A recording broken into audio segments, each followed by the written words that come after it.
So yan mga kahon, ayan, good evening. So day 3 ng ating bawal masiro challenge. So yan pa rin yung goal natin, maka 20 kilometers tayo bawat araw. So ayan, nakaka 17 na tayo mga kahon.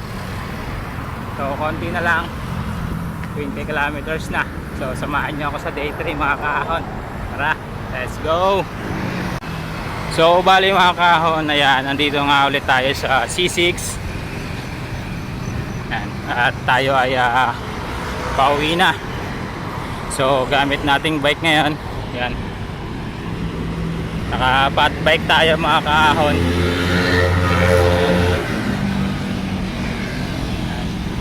Fat bike gaming dito sa C6.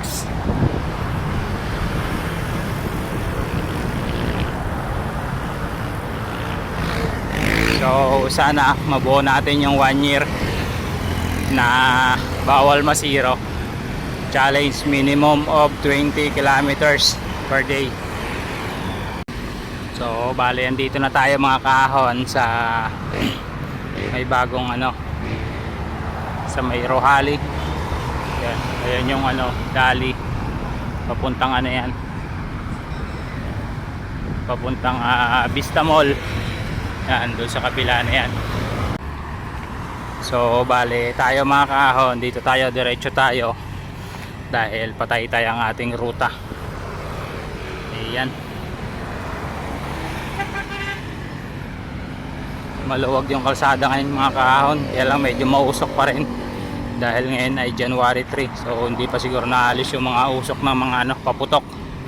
Yan, sa mga hindi nakakaalam, dito sa C6 mga kahon, meron ditong campsite. Yan yan, C6 campsite. Kaya lang kung syempre kailangan natin magka-camp yung sa tahimik, kasi kung ganito mga kahon, marami sasakyan, maingay din.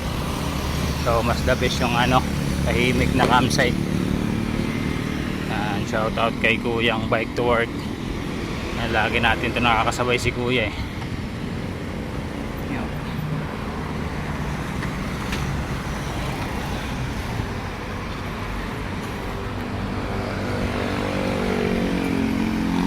So shout out nga pala sa lahat ng bike to work mga kahon.